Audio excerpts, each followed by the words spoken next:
This next performer is returning to stand-up comedy after a 10-year absence. Please welcome Larry David.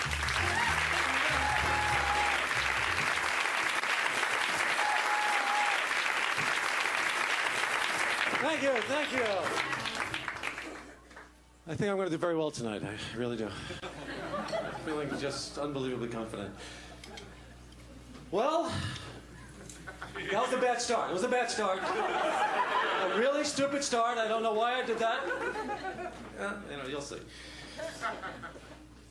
Well, you seem like a very nice audience tonight. I'm wondering, in case I break into some Spanish or French, may I use the familiar two form with you people instead of usted? Because I think usted is going to be a little too formal for this crowd.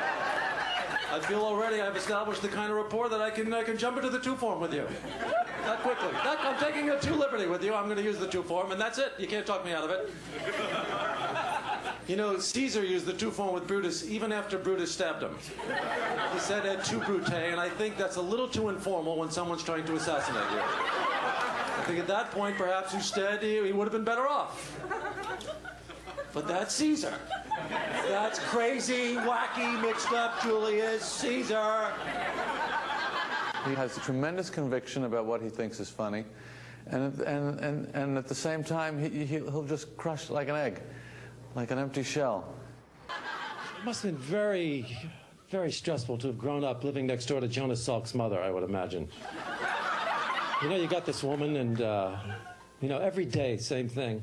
Estelle, did I happen to mention that my son Jonas, who your little Stevie never let play in the games or stuck him in right field, who never went out with the girls and wasn't athletic, did I happen to mention that he discovered the cure for polio? My little Jonas! Polio, he's mine! I love him! My Jonas! One thing about Hitler that I admired is that he wouldn't take any shit from magicians, you know?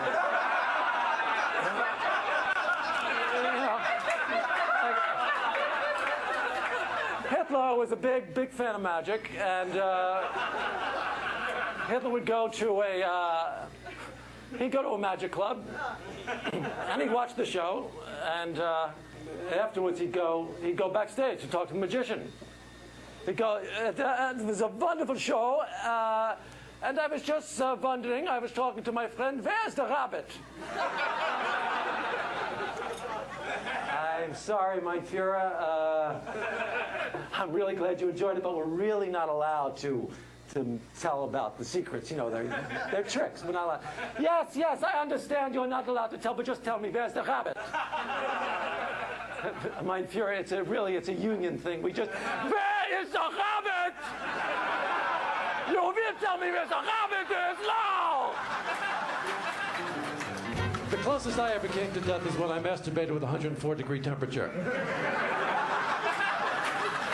I had the flu and I was sweating. I was under the covers. I was shivering, and the sweat was coming down, and I couldn't even raise my arm hardly. And all of a sudden, it started like to drip down, and I'm dying here. And the next thing I know, boom, boom, boom, you know. And then, oh my God, I thought I was dead. I saw the white light. I started drifting toward the white light, and then there's my uncle going, "Oh my God, you're a disgusting animal. What the hell's the matter with you?" This is actually a great time for me to cheat on my wife because of that whole Clinton scandal, you know, because she was such a staunch supporter of the guy that, you know, what is she going to say?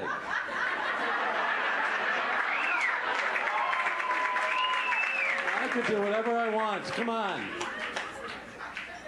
Did Clinton actually think that he was going to get blowjobs from a Jew and get off scot-free? What was he going to do? The guy never got, obviously, he was never with a Jew before. He thinks he's going to get blowjobs? Blowjobs! From a Jewish woman!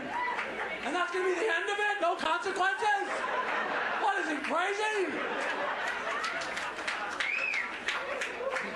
Let me ask you a question. Who do you think has more freedom? The married man in America or the single man in communist China? I got to go for the single guy in communist China. Come on, no contest, you know.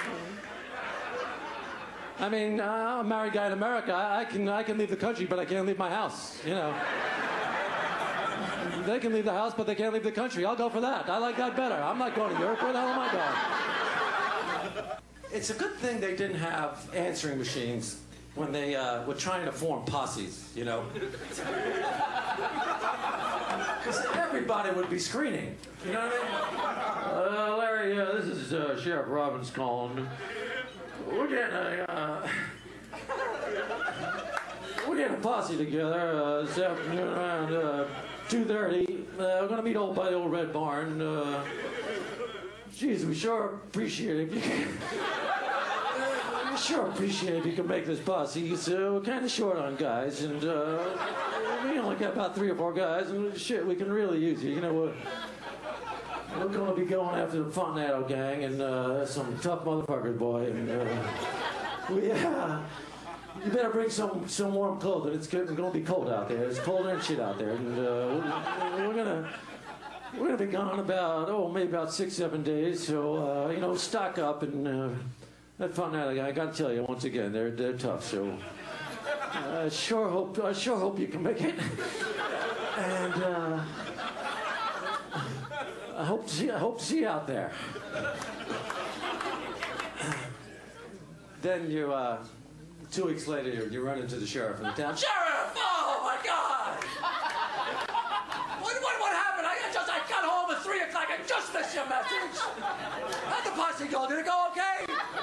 What happened? Did you catch him? I never found out. What happened? Oh, I was so pissed off. I tried. I went over to the Red Barn. Nobody was there. They told me you just left. Oh, shit. What? I'll tell you one thing.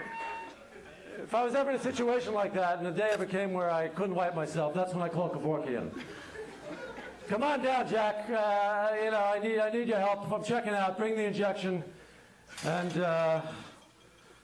you know, that's when mercy killing should be tolerated. Thanks for getting me this gig. It's been really just delighted with this whole thing.